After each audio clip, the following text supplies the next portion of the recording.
Hello and welcome back. Thanks for joining us for another episode. I am Malcolm Childs. And I am James Skiffins, and we are just making conversation. This is Season 2, where we discuss the ins and outs of the model making hobby that brings us joy and pain in equal measure.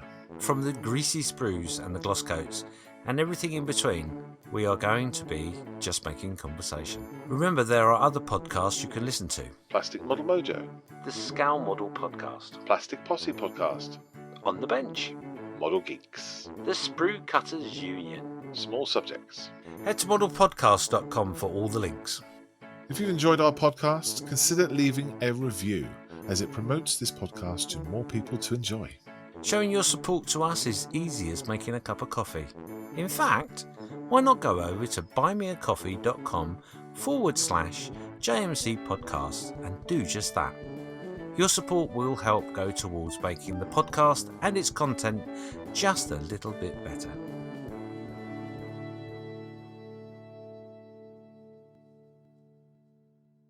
In this episode, we will just be making conversation about scowl model clubs and societies. Just how do they work for the modeller? What benefit are they to you? Or are they under attack from the World Wide Web? While in a club, you are part of a social environment, surrounded by fellow model makers for a quick way to learn tips and tricks, all the while swapping ideas and talking about the theory of the art of modelling. It's always a great resource. What is a club meeting? Do you have to make your model studio mobile? How can you improve the experience of a club to ensure the growth of the community and its expansion to future-proof it?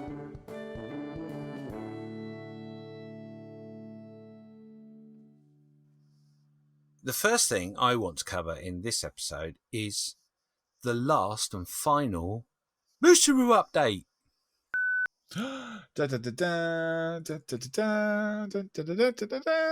Moosaroo.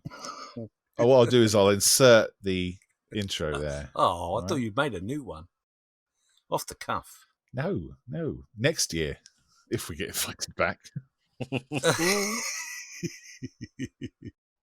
Moosaroo Cup, the Moosaroo Cup. Let's talk about the Moosaroo Cup. Boom! Woohoo! The last update for the Moosaroo. The build is obviously complete. You guys will know that. And I have been busy fiddling with my new camera, making some beauty shots. Now, I know for a fact, as this goes out, you have already seen the first edition of said beauty shots. So you know what it looks like. But as this drops, the final pictures that will be entered to the guys to judge will appear on the buymeacoffee.com page.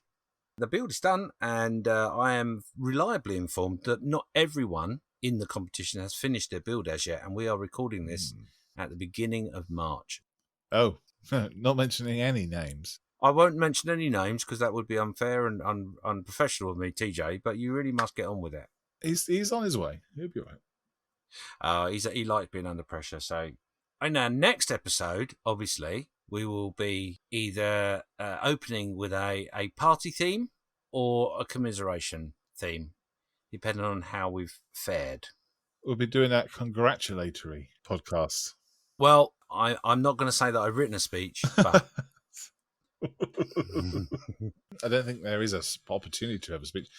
As it happens, this year there may well be, because this episode will drop on the 14th of March. Hopefully. No pressure, Malcolm. 14th of March. The good news is 2 weeks from that date will be the 48-hour build. We are hoping to go live on the Sunday to the Canadian Warplane Heritage Museum to talk to the guys in Canada live. That will be on the 27th of March. Gosh, wow, that's really exciting. So tell me about the 48-hour build, James, because I've completely forgotten all of the details. I know you have. So the 48-hour build this year, because we're completely mad in my Facebook group, the Model Officers Mess, we've gone a little bit further than we did last year, and we've got now 5 different time zones to contend with. Kicking off, first of all, with the Australians from On the Bench. They're going to be joining us this year. Woohoo! That will start off with a brunch episode of the 48 hour, but that'll be on the Friday at about 8:30. That'll go for a couple of hours, and then we will break for around about 7 o'clock UK time to then join up with the scale model vets as well as model officers mess crew and kick off the UK section. Obviously 2 time zones there because us funky British people do like to throw an odd hour around here and there. So we'll be an hour behind them as we kick off. But by the end of the 48 hours, we'll be in the same time zone. How crazy is that?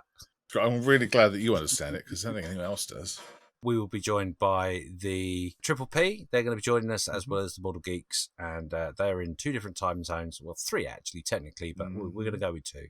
Now, the joyful part of this is that we've broken it down into 4-hour segments. So for the delight of our audience, you can tune in every 4 hours and see how everybody's doing in the different time zones. This isn't going to be difficult at all. I've got loads of help, loads of people that are getting involved to help produce it all. So sleep is paramount. Everyone must sleep. Everyone must take some breaks, eat well, drink well, and all the other ablutions that you might need to do during that. All that needs to be done as usual, as well as building your model. The live stream is there for your entertainment. But if you want to get involved in the actual build itself, all you need to do is get yourself an unmade 1/48th kit of your choice. I would advise don't go too technical on it. Sit yourself down for the correct time. Now, that would be Friday, 8 o'clock in your time zone, wherever that may be. And then 48 hours from that point is when you finish. So if you're in Malta, you start at 8 o'clock. If you're in Japan, you start 8 o'clock on Friday night. If you're in South Africa, Friday night, 8 o'clock's when you start. Come and join the Facebook group. Type in Model Officers Mess, become a member. Right at the top is a pinned post that says what's going on, what the rules are, and all that sort of stuff, the things that you need to do. And that doesn't mean you have to complete it. So if you do 48 hours and get halfway through your kit, that's fine. Just be a part of it. The last thing to bear in mind is that there is going to be auctions. Woohoo! Yay! There are going to be auctions, and there are some amazing bits and pieces for you to get your hands on. All the money goes... Where does the money go, James? All the money goes to Models for Heroes, a UK-based charity helping veterans using the art of scale model making. Brilliant charity. If you don't know what it is, I suggest you head over to modelsforheroes.org.uk and check out the charity if you wish to make a donation there. If you want to drop a donation for the fundraiser of the 48 hours, just go to justgiving.com, fundraising 48-hour group build -22. There you go. 5th year now of doing the group build, and I think we've done 3 years of fundraising for Models for Heroes. We've hit our target each time and a little bit more, so that's pretty cool. So thank you, everybody. Join in or just come and watch. Whereabouts will the videos be posted? We're going to stream live to the Facebook group, Model Officers Mess. We also will be streaming live to the YouTube channel, Model Officer, and we also will be streaming to Twitch this year, which will be Spruebox. All those links will be in the show notes. That's awesome. I can't wait. I can't. I'm really looking forward to it. I won't be there on the Saturday, but I will be there certainly for the Friday beginning bit and the Sunday ending bit. Definitely. You don't need me there. You'll be fine. We can replace you with an artificial you.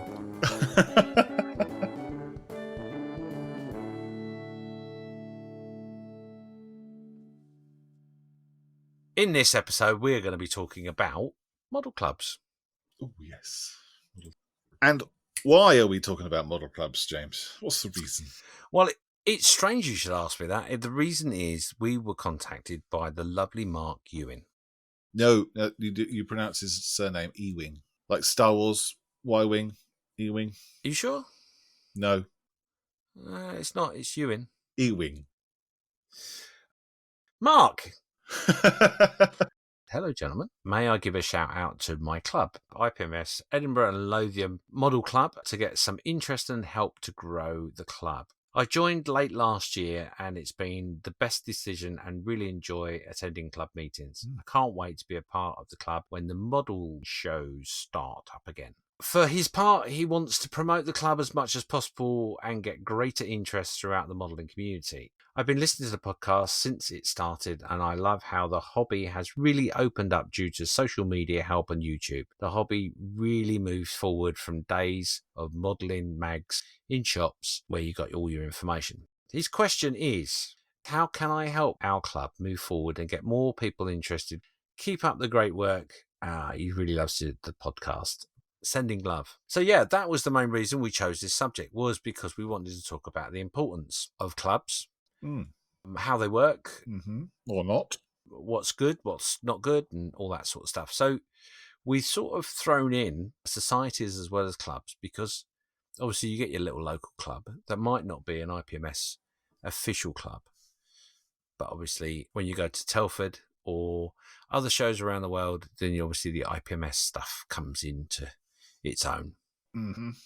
I've been known to say that I am not that keen on clubs. You hate clubs. That's not true. I don't hate them. I don't see the point of them. For me personally, I would feel that I'd have to make my model studio, all my goodies that are here in front of me, into a little box and bag and take it to the club and sit and make models. But it's not something I've done, so I'm pretty ignorant when it comes to it. But what I have done through the charity that I volunteer for, we've done sessions with that. So I understand the logic of it and the positivities you can get from the interaction of being in a room with like-minded people. Yeah. In essence, for me, it's the people. Yeah, it's all about the people. It's not about the model making. It's not about the location. It's not about what beer is served in the club. It's not about anything else other than the humans there. That is the most important thing for me, and possibly, is why you particularly don't like the club. If I'm honest, the main reason I have hesitation is because of ignorance. You know, I can't lie. That is what it's about. My vision of going to a model club, dare I say it, goes into our other societies that we're not going to mention this week, because that's another bingo moment. I just feel it's a case of going to a club, a venue, and old men sat there moaning and groaning and it not being a positive experience. That's my fear, and it is it's ignorance from fear. But what I have found by doing the volunteering and the sessions and that sort of stuff that I've done in the past, I got a big kick out of it. Part of that was because I was sort of running them, so I had an element of control, I guess. Being a control freak, that works. That isn't how I envisage a club to be. Does that make sense? Yeah. It's a fear through ignorance. That's all it is. The club that I'm part of in the UK, and they are 6 of us, I think it was, ish, that kind of regularly joined up at the pub and had a chat, basically, and brought the models that we'd made along, or models kits that we bought, or a photograph of the model that we worked on, and we just sit around and chat about it. And it was nice to be able to bounce ideas off people and ask opinions about whether it was the right green or the right colour and blah, blah, blah. And then you'd also get people saying, oh, have you tried using this glue? I bought this one the other day. And they brought it along because they wanted to talk about it as a subject. And yes, you get that sort of information off YouTube. You can get that sort of information off anywhere. But it's not tactile. You know, you're not sitting with the person. And that really made a big difference when I was starting up in this hobby again. Was my local club being accepting and interested in what I was doing. I remember going to the club for the first time, and I didn't have any cash on me. And the pub that we use is cash only. It's back in the 40s, I think, still. And I got there and I said, oh, can I have a pint, please? And she said, of course you can. Poured me a nice pint of, I don't know what it was. And then she said, that'll be £18.60p. I had no cash, so I couldn't buy the thing. And then one of the guys from the club came over and said, I'll buy it for you. I don't know if you just assumed that I was there to be with the club, or I just looked geeky enough to be. Did you have your anorak on? I can't remember. I probably had my coat done up. Oh, there you go. Which is probably had it fully done up indoors. I do that a lot. And maybe that is the the lighting of the beacon in terms of model makers. You know, if you walk into a pub and have your coat done up to the top. Anyway, it was very kind of him, and we got chatting. And yeah, he was the current chairman of the club. Lovely bloke. Never makes a model. Loves talking about model making, loves going to shows, really nice dude. And then introduced me to all the other characters in the club. There is the old dude that is somewhat racist, and you just kind of politely ignore that, who paints in enamels. Doesn't do any weathering, doesn't like all this newfangled business about putting on grease stains and things like that. But it was really nice talking to him about all the techniques of old and what he does and how he sees model making and what he gets out of it. And then there's a new guy who's just making phenomenal dioramas. Every single time he'd come in, he'd made something new. He'd made something fantastic and he'd completed it, and here it was. And I was like, wow, he was churning them out, left, right, and centre. Brilliant stuff. And then there was a guy who was from the Netherlands, and he was only interested in building only things to do with Dutch aircraft or armour. And obviously know a lot about it, and he was always talking about it, and none of us knew anything about it at all. It's kind of interesting to listen to him. Showing his passion. Because you've got a Lancaster. And he'd say, yes, I have. Oh, that's very nice. Then he would say, did you know the Dutch have a Lancaster? It was this, and that, and the other. Didn't know, but I'm guaranteed that I would find out about it. And they were just the characters in the club. There was no negativity. There was no infighting. There was no politics. It was just a load of blokes enjoying their hobby together. And that was it. And I guess I can imagine it would happen in larger clubs. Things would go downhill sort of, because you have to have committees, and then you've got lots of different personalities and they clash and all that kind of thing. Yeah. The small little club that we were in was brilliant. Unfortunately, the chairman didn't have any time to run it anymore, so it's postponed currently, the club is. But that's a shame. Yeah, it is a shame. I'd love to have taken it on, but I've got too much stuff going on. I can't do it. So do you think, part of my ignorance is that I found the internet and social events, Facebook groups, hangouts, all that sort of stuff, which effectively is a model club, let's be honest. But it's online. Do you think that's had a positive impact onto the actual physical clubs themselves? Or do you think it's had a negative effect? Well, if I talk about my club specifically, so we had a Facebook group as well as the actual meeting. And I think it improved the meetings, because between meetings, you could say, oh, I'm working on this. This is how far I've got. When I get to the meeting, I'll bring it along. You could then say, oh, I won't be there this week, but could you bring it along the week after? Or could you bring along that kit you talked about? Yeah. And it improved it. You had a way of communicating rather than a way of doing the model club. So we didn't operate the model club online, but we operated it as like a bulletin board, if that makes sense, which really worked. So I think it was a boost to the club. I think it's a good addition to a club, definitely. I mean, there's social platforms like Facebook. There's a lot of clubs on there, and the interaction is great. Not only do you have the members of that club, but you potentially will have members of other clubs that come and throw in a few bits and pieces. It's certainly a good draw, if you like, to the club, and maybe in a way of gaining new members. I think social media generally has a positive aspect to any club, especially the modelling community. Obviously, there can be negativity on all social media platforms with people and their opinions and all that sort of stuff. But can't avoid it. As long as you've got someone that administrates it, keeps an eye out for those sort of things and squashes it quick. But for me, being generally scared of going to a pub or hall or whatever and having to meet with people physically, I just have a negative vibe to that. However, hangouts online, all up for that all day long. Yeah. And I've done it for years. So there isn't really any logical reason why I shouldn't go to a physical meet rather than online. The only difference for me personally is that in my little hobby room, I've got everything I want to hand, where we sit there all night talking about life generally and, how the best way to make a chicken casserole while making your model in your hobby room. So I'm effectively doing it already online. So I don't really know why I've got such a negative thought towards it. Yeah. When I go to club shows, I love going to club tables and talking to the guys, and they're all really passionate about what they've been doing. And you look at a model, oh, that's really nice. And they go, oh yeah, Bob's looking, he's hunting for a Vickers something or other. That he made that and he did this and they know what that person put into that build. Yeah. So the vibe you get from that community is phenomenal. And everybody I've ever come across in a club or group at a club show or national show or whatever, they've always been willing to share, the way they weathered it, the way they did this way. There's very, very few people that go, I can't tell you because I'm a professional and I wouldn't. I hate the phrase, but a gatekeeper, a person that goes, well, I can't tell you because you're not part of our group. And in all the years I've been in model making, everybody's normally really happy to go, oh, yeah, no, if you glue that bit to that bit, it works really well. If you were to go to a model show, say that you went to your local club's model show, okay? Mhm. And you rocked up, what would be the difference, do you think, between going to the show and going to the club? Well, I do go to local model shows, and as you were saying that, I was just thinking one of my local model club is in the centre of London, which is a real pain in the backside to get to. Sure.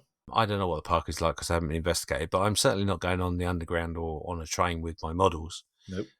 Because that's just, that'd be a nightmare. So, going back to your question, what would be the difference? Well, I guess beer potentially would be a difference because I could stand there and have a beer with them and talk to them. It would probably be a little bit more relaxed, I guess, but not a lot of difference. Other than that, you might see someone sitting there making a model, but you see that at shows too. They sit there doing the models and whatever. So there's not really a lot of difference, I guess. We should take you along to a club meet, shouldn't we? That's the only way to cure your... I guess I should. Like every time we do a podcast, something comes up where I'm persuade me of my errors of my ways. Yeah. Generally, it seems to work. Not always. Yeah, maybe I should just suck it up and get on with it and stop being a pussycat. If you don't like the idea of going to a model club, then don't go. It's not a difficult one because, like you say, you get all your enjoyment out of the hobby in the way that you enjoy the hobby. That's fine. Model clubs is just an old way of sharing a hobby, isn't it? I wouldn't say it's traditional. Well, maybe it is traditional. I don't know. The age of modern technology and different ways in which we can get together and all that sort of stuff, that's coming into the clubs and coming in to potentially improve the aspirations of the club and the members' experience and all that sort of stuff. And I think I'm quite heavy on the experience side of stuff. I want everything to be a positive experience. Yeah. Well, yeah.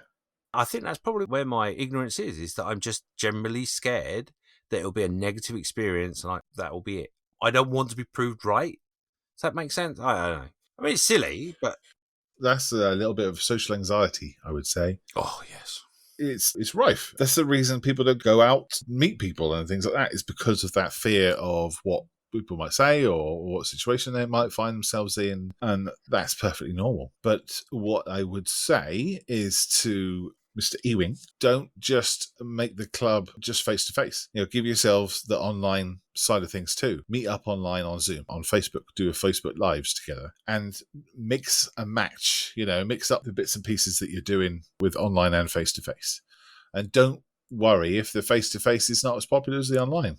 My club, the Facebook group has, 60 members or something, but there's only like 5 core members. To me, it didn't matter. Because people will still be sharing stuff online. It depends where you see the club and what the club is. It has to be a face-to-face, or if it can also exist online. And I think they too can.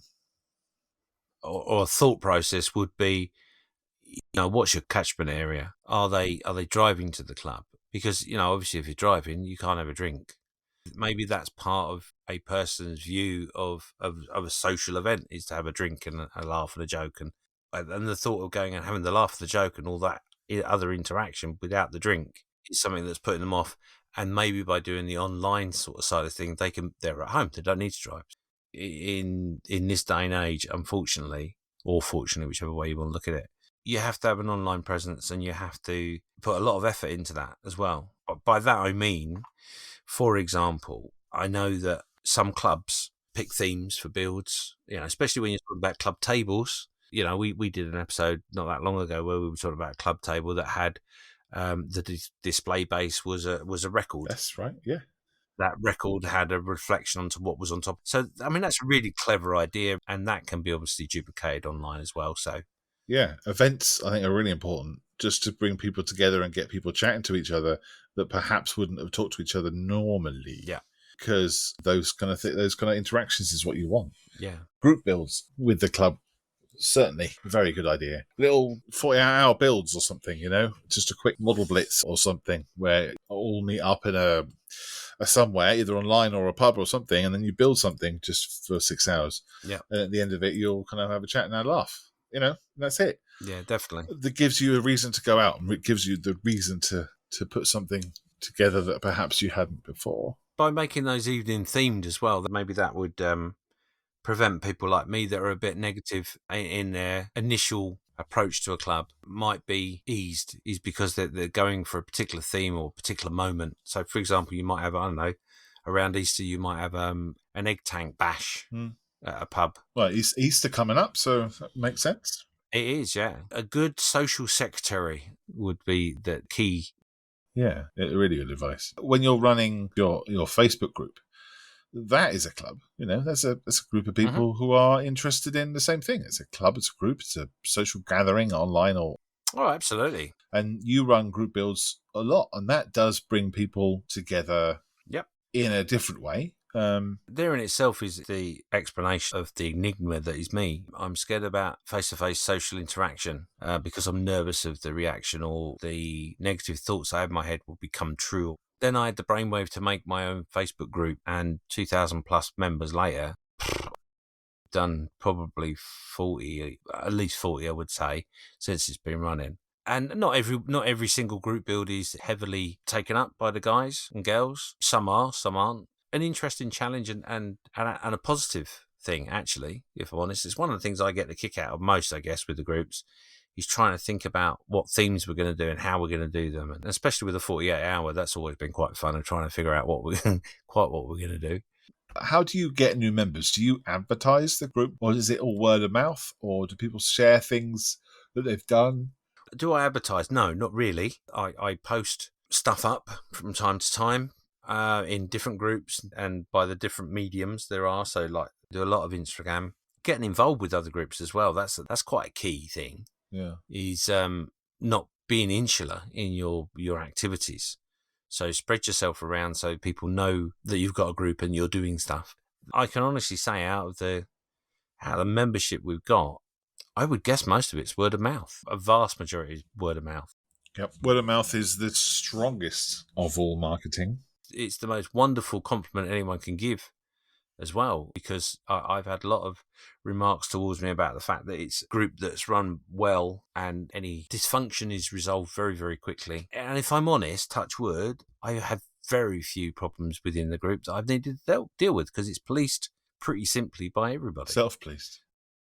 Yeah, it's just, people come into the group, have a look around, and if they're the sort of person that wants drama, they don't hang around because there is none. So yeah, it sorts itself out. But with the group builds, I suppose two things I do within my group that take quite a lot of time up, and that is that I do regular scheduled posts, which take an inordinate amount of time to do, but I've got into a pattern now that I sit there and do it all in one go. So it's a lump, but not too often, because it's scheduled. But that encourages interaction about, what you're building, what you're doing. And then obviously we try and celebrate what people have done and achieved by giving them the opportunity to say, this is the best thing I've built this month. And then got a bunch of lovely admins that will, I feel really sorry for them, because it's so hard. They have to make some choices as to who they think is the best build of that month. And the way they choose it is, I know that person's been in the group for a long time and that's the best build he's made, so that person is nominated. And then we choose a few people to go on the banner. Everybody gets an opportunity to be within that banner. And then we've been doing a model of the year for a little while as well, which is a trophy. There's a few extras that they don't cost a great deal of money, but it's nice to be able to give back. Yeah. But if you have a club where there's a membership fee, then you could utilise that. And I've seen it before, most recently my grandson's birthday party just recently, where they did pass the parcel and everybody got some sweets.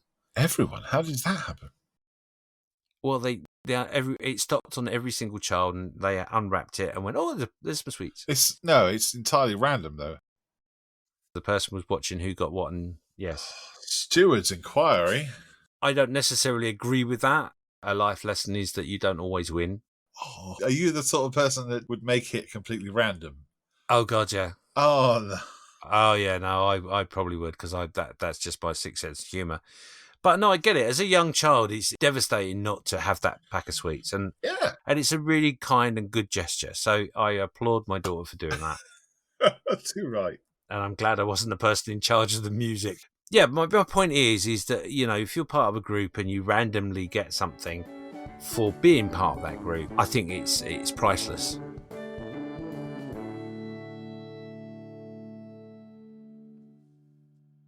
Is Pass the Parcel international? Let's just clarify, because this might not translate too well. Pass the Parcel is a children's game at a children's party where you have a parcel. Yes. Yeah. That's something that's wrapped up, and you pass it around listening to music, and as soon as the music stops, that person that's got it in his hand unwraps that layer, and then it's passed on to the next one, etc., until it gets to the last, whatever it is. And then the person who unwraps the last one is the winner. Yeah, of course. When I was a child, sit in a group of 20 kids and it'd go around, you'd unwrap the first level and there'd be nothing there. And so it would continue unwrapping to discover an action man, and you'd be sat there with nothing.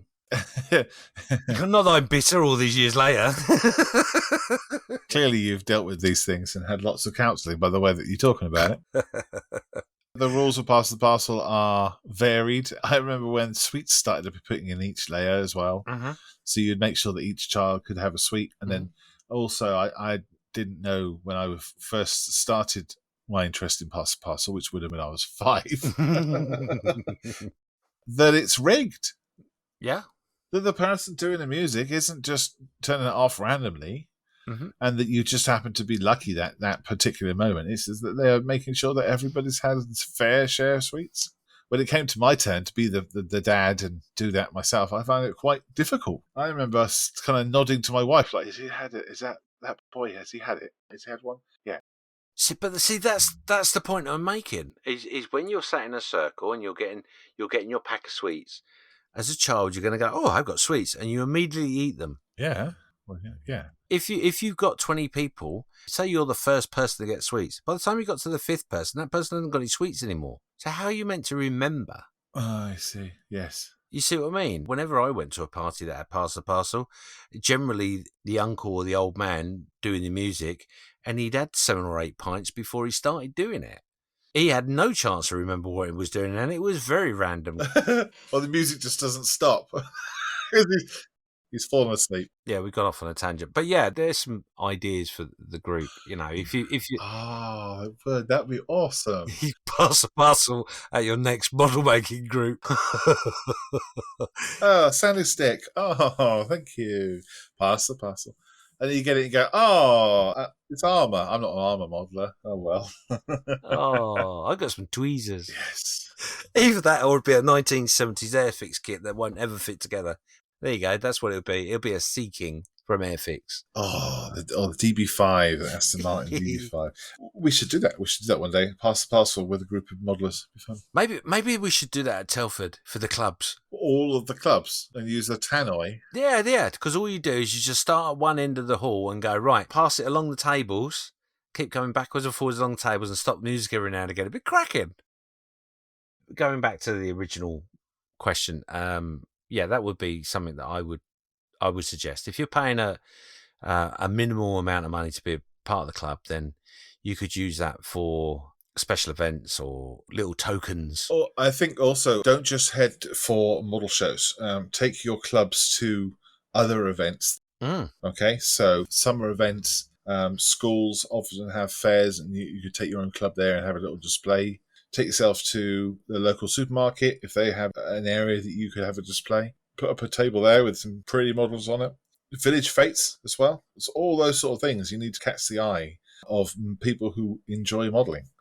And the only way you're going to do that is that you put that flag up.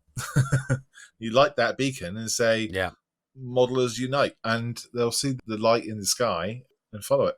I think that's a really good point, because I think maybe as a hobby, we keep to ourselves. Yeah. Maybe the school fairs and that sort of thing, it would be a good idea, especially school fairs, because you're now looking at the youth and the potential modelers of the future.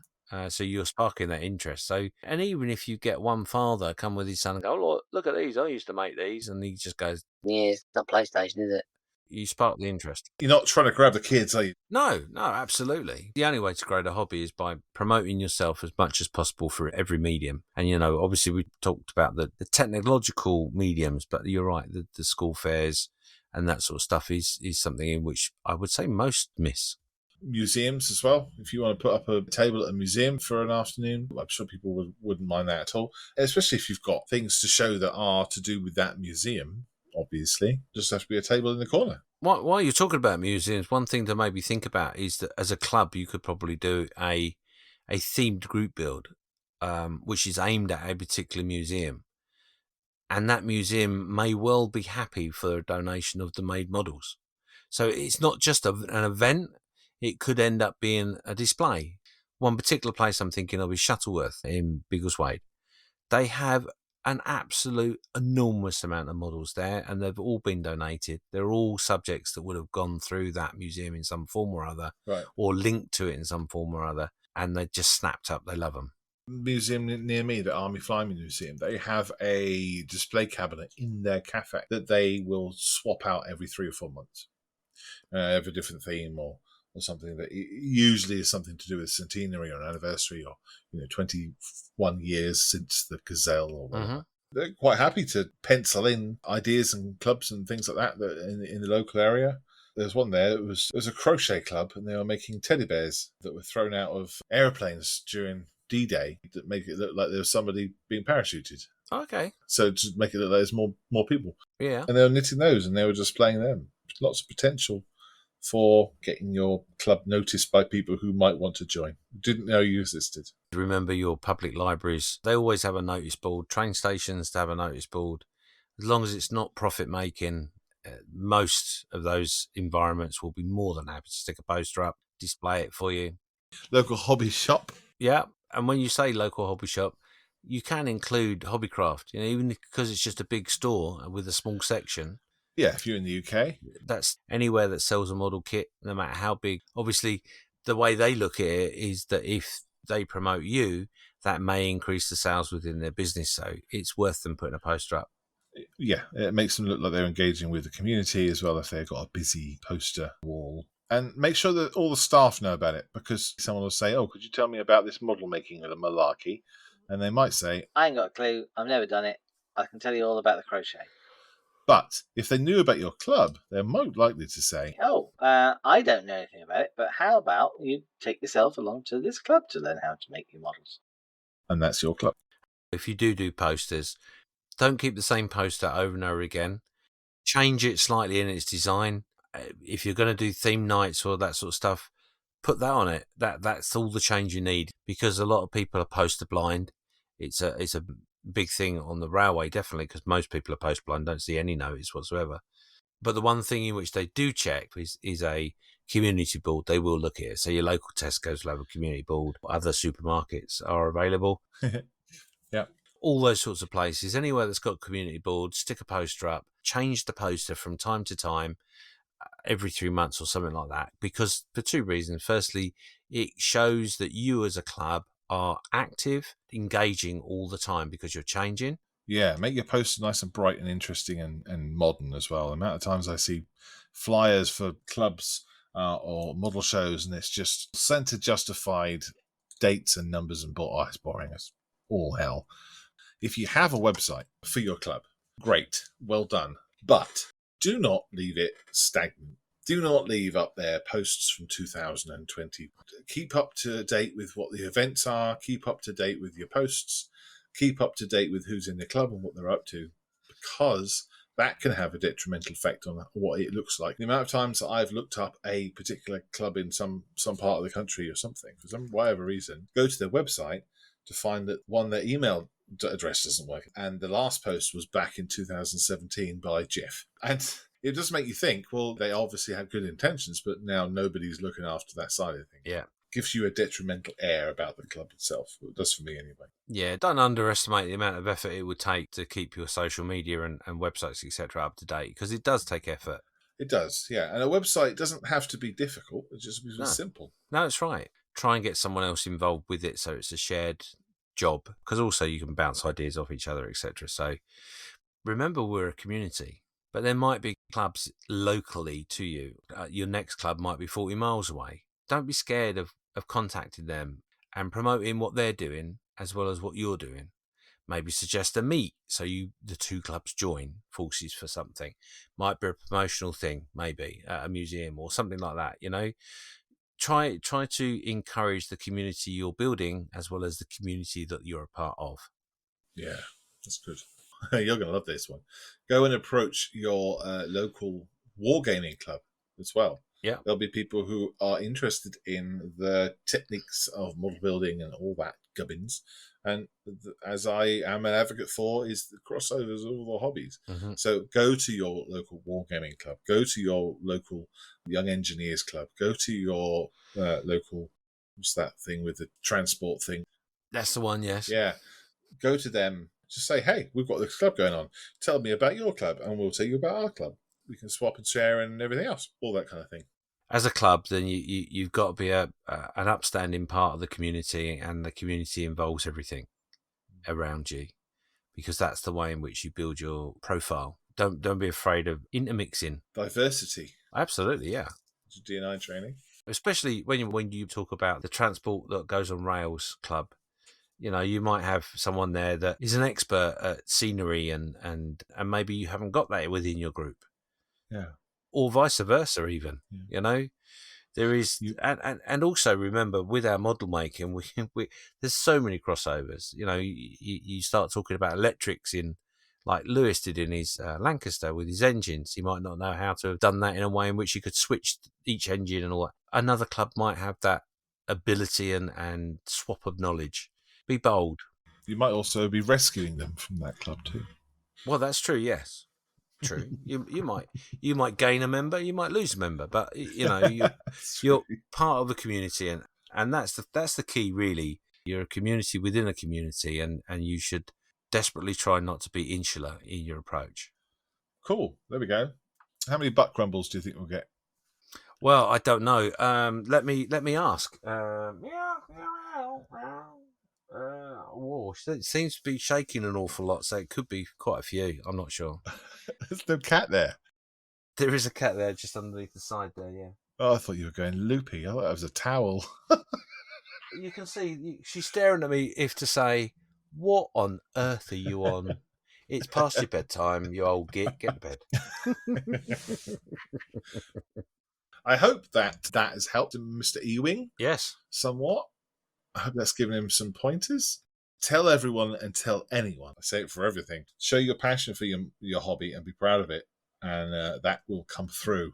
You'll know when someone's not interested because they fall asleep. What? What did you say? Sorry, I fell asleep. Exactly. There you go.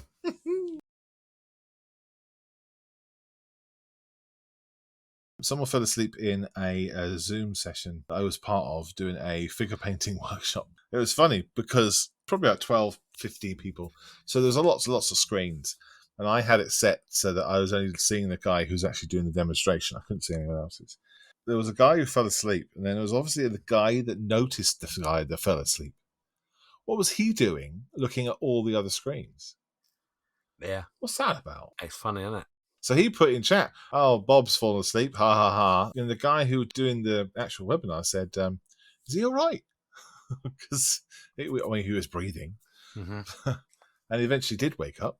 That was a bit of a kick in the teeth. He was doing a webinar and falls asleep in it. Maybe he was working shifts or something. I'd see it as a positive.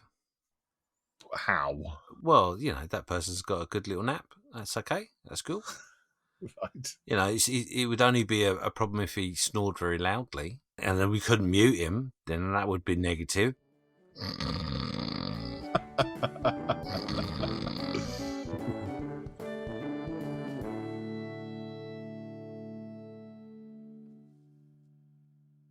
Being in a room or hall with like-minded people has massive benefits to the beginner and the old-timer alike, even though it can cause friction between the young'uns and the elders of the club with new wizardy ways versus the dusty gatekeepers of the hobby. As always, embracing social media and the wonderful world of the web brings its own new ideas and social events to a whole new audience. But it brings a new amount of work for the committee to ensure the club goals are met.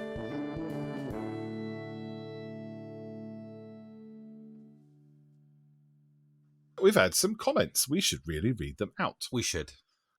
We'll try and keep it to an unruly 10 minutes.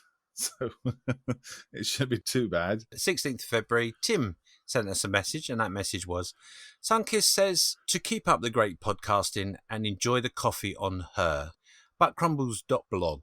If you don't know what that is, check him out. I've got to say, this lovely gentleman gives a very good breakdown of all the podcasts and awards. Buttcrumbles, got to be honest, we're not 100% sure whether they're good things to get or bad things to get. Maybe you can send us a personal message and tell us where we stand in the whole thing. But if you want a brief synopsis of the podcast before you listen to it to see whether it be something that you might want to tune into, it's Sunkiss gives their opinion and awards Buttcrumbles. So thank you very much for taking the time to do that. It is an enjoyable synopsis, I must say. It's made me chuckle a good few times.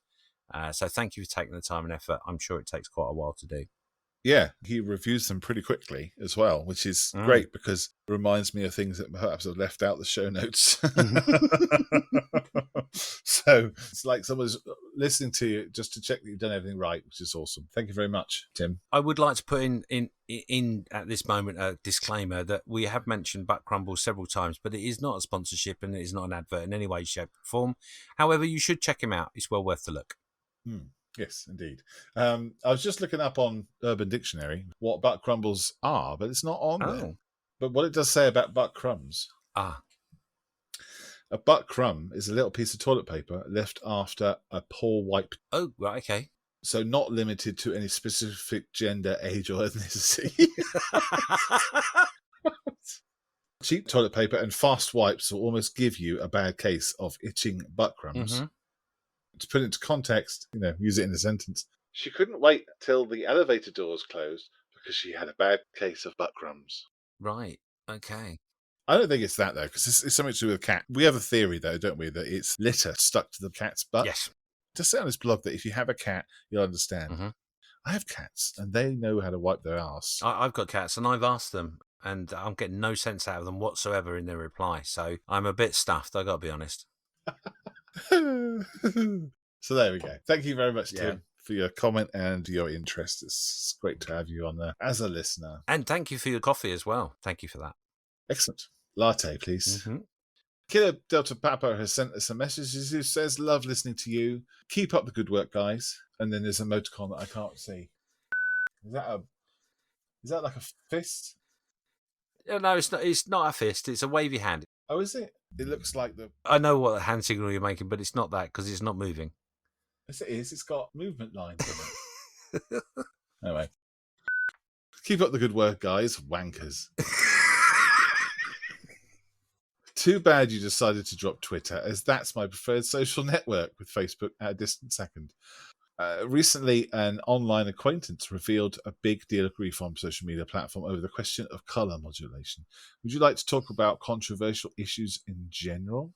What does a modelling a can of worms look like? Why people have heated and hurtful exchanges over such things, either in modelling shows or online? Another topic you might like to talk about is what-if builds.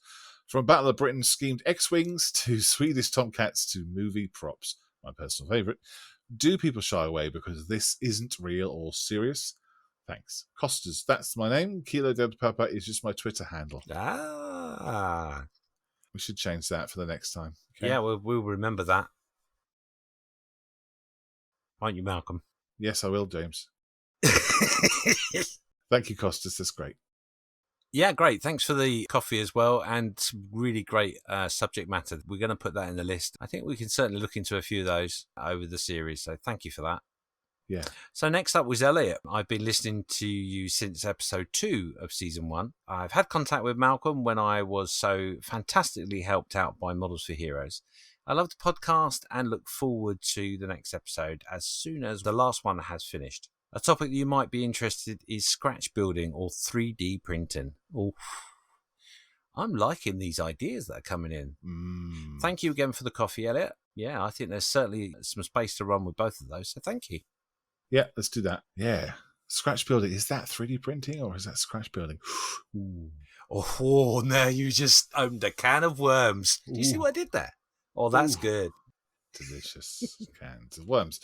Neil, also, he bought us a coffee. Thank you, Neil. He says, as always, guys, thanks for the excellent entertainment. That's awesome. Thank you very much, Neil. Wonderful. Thank you very much.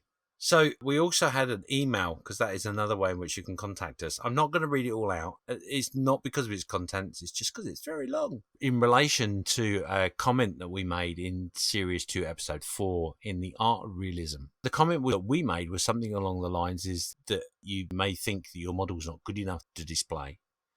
Lewis is in that category. He will not display any of his work at a model show for this reason, because he thinks that, and I think Mark and I will both agree in this, that his work is amazing. Yeah. And he shouldn't shy away from it, but he feels he can't.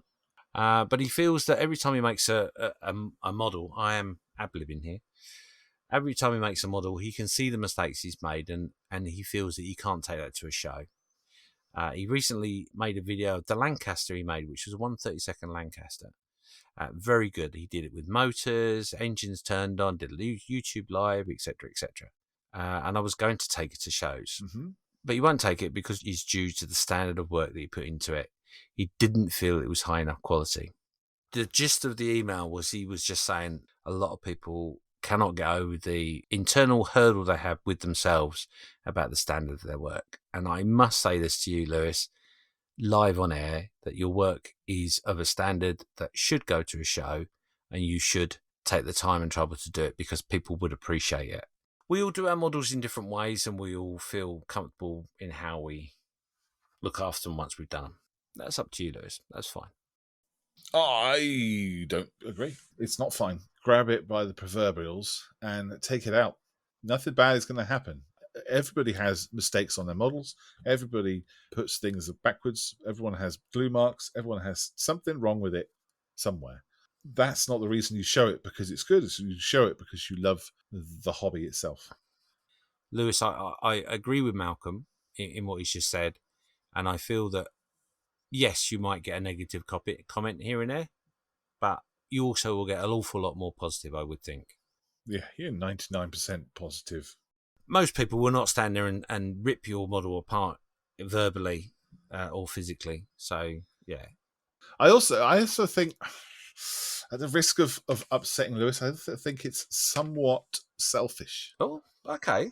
You go to a model show and you go look at everyone's models. Now, if everyone felt that same way, there's be a load of empty tables. That's true. Yeah, that's a great way of looking at it. I think if you're going to get criticism, it's because you don't show it. That is my criticism. No, you're right. I think that's a really valid point, actually. Or put it under a pseudonym, like some authors do. Oh, yeah. Yeah, put it on the table. So this, I'm going to put that there, and so this is by James Skiffins. But thank you very much for writing that email. It's very interesting. Yeah. Last message from Richard Clark. He says, another great thought-provoking podcast. I personally, talking about the last one, which was realism, I personally tried to make my models true to life. You could say it is realistic. But as a lot of what I do is rusted, post-apocalyptic stuff, then how real is that? The elements that make up the diorama are as true to life as I can make them.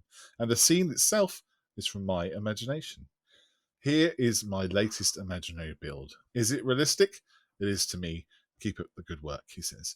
And then he shows a picture of a fantastically beautifully made load of rust. Yes. There is a picture on the Facebook page for Just Making Conversation, which is underneath that particular episode. Ah, brilliant. Excellent. So people can see it. But yeah, it's great. You can't be more realistic than what's in your imagination. It's your own truth, as they say. Absolutely. Yes. Cool. Okay. That's the comments. Thank you very much, guys. Awesome. Absolutely brilliant. Indeed. Thank you for all the time and trouble sending those in. That was 15 minutes of chat. I'll have to cut that down. Otherwise, we like lose a butt crumble. Or gain a butt crumble, isn't it? I think it's a gain a butt crumble. We might well get none. It'd be interesting to see, but we'll. Yeah, I think maybe at the end of this season we should tot up the amount of butt crumbles. Because we could do a butt crumble graph. See who's come out with the most butt crumbles over the year. Yes, and which episodes crumbled the most.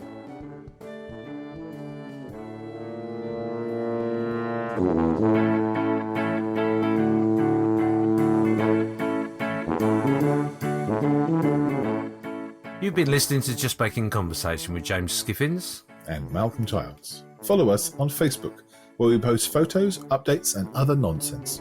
Let us know what you are just making and what your thoughts are on the conversation on this episode. We have to thank our supporters, who we dearly appreciate. Please support us on buymeacoffee.com.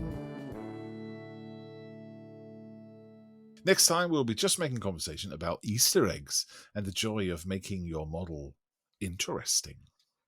It's a goodbye from me. And goodbye from him. No, we can't do that. That's been done. Everyone does that. Goodbye. Goodbye and take care. We need a really clever, funny thing to say at the end, because it's always like, bye, yeah, bye, whatever. Yeah. And it's never good. I don't like it. Right, answers on a postcard. Let us know. How should we end this podcast? Absolutely. And don't say sooner. A big thank you to our supporters. Tim Mark, Bakawi, Simon the Jersey Gent, Steve Lee, Kilo Delta Papa, Mark, Julian, Ray, Neil, Mike, Robert, Andrew, Drew, John, Mike, Jeff, Richard, Lynn, Gordon, and 5 others who took the time to buy me a coffee. If you would like to grind some beans for us, join us on buymeacoffee.com/JMC podcast. If you do show your support, why not leave us a message with your name so we can give you a shout out.